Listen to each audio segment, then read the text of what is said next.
अस्सलाम वालेकुम नाजरीन, आप देख रहे हैं आसमान न्यूज़ नेटवर्क और मैं हूं लतीफ़ रज़ा।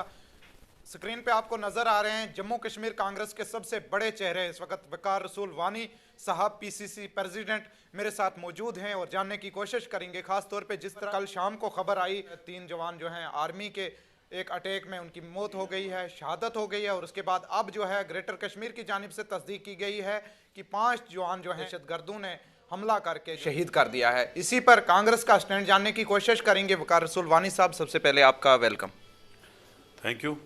क्या कहेंगे जनाब इस हमें कांग्रेस पार्टी ने का आज प्रोटेस्ट भी था और हमने प्रोटेस्ट के दौरान भी ये बात रखी कि जम्मू कश्मीर के हालात दिन ब दिन ख़राब होते जा रहे हैं।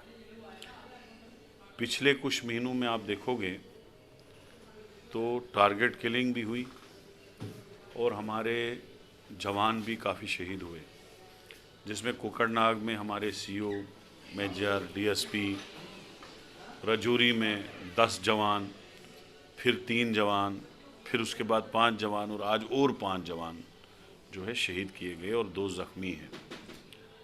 मुझे समझ नहीं आता है, जब भी हम बात करते हैं तो बीजेपी कहती है हमने स्टेट के हालात सुधारे, हमने आतंकवाद का खात्मा किया। क्या ये सफाई दे सकती है बीजेपी कि कहाँ आपने आतंकवाद ख़त्म किया? इतने लोग जान बहक हुए, इतने लोग मारे गए और इसके लिए आपको स्ट्रिक्ट इकदाम उठाने चाहिए। और आप बाहर के स्टेटों में जहाँ इलेक्शन होता है वहाँ आप ढोल बजाते हो, हमने जी कश्मीर के हालात सुधारे, हमने वो किया, हमने ये किया, और खाली बोलते हो, करते कुछ नहीं हो। हमें इस चीज़ का बड़ा दुख है कि हमारे जवान गुजर गए। 33 साल यहाँ मिलिटेंसी को हुआ, कभी कम कभी ज़्यादा, लेकिन उनको इस चीज़ का ढोल नहीं बजाना चाहे। या तो सही मानों में हालात ठीक करो, फिर आप ढोल बजाओ, कोई टेंशन नहीं। लेकिन रोज़ हमारे जवान शहीद हो रहे हैं तो फिर किस बात पे आप ढोल बजा रहे हो कि हमने हालात सुधारे? हम चाहते हैं, हमारी दुआ है यहाँ हालात ठीक हो और हमारे लोग चैन और सुकून की ज़िंदगी गुजारें। मुल्क की सालमियत के लिए कांग्रेस भी मुल्क की सालमियत के लिए कांग्रेस 140 साल की तहरीक है। कांग्रेस ने इसीलिए अंग्रेज़ों से भारत देश को आज़ाद कराया था कि यहाँ अमन रहे, सुकून रहे, मिलिटेंसी न रहे और हिंदुस्तान तरक्की करे, जो कराया भी कांग्रेस ने। आज दुनिया की चौथी मिलिट्री बड़ी पावर हमारा इंडिया है, तो वो कांग्रेस की वजह से। यहाँ बड़ी इकोनॉमी है तो कांग्रेस की वजह से। बीजेपी ने क्या किया? दिखाओ क्या किया। बीजेपी दावा कर रही है कि हमने 10 में यही करती है। बेरोजगारी बीजेपी की वजह से, गरीबी बीजेपी की वजह से, इस स्टेट के 2 हिस्से हुए तो बीजेपी की वजह से, ये रियासत खूबसूरत हिस्टोरिकल रियासत यूटी बनी तो बीजेपी की वजह से। यहाँ के जो हमारे स्टेट सब्जेक्ट थी महाराजा ने दी थी, जिससे हमारी ज़मीन और नौकरियाँ सुरक्षित थी, 1927 में दी थी कांग्रेस महाराजा ने, और उसी को कांग्रेस ने आगे बढ़ाया था 35 से और 370 को लेके।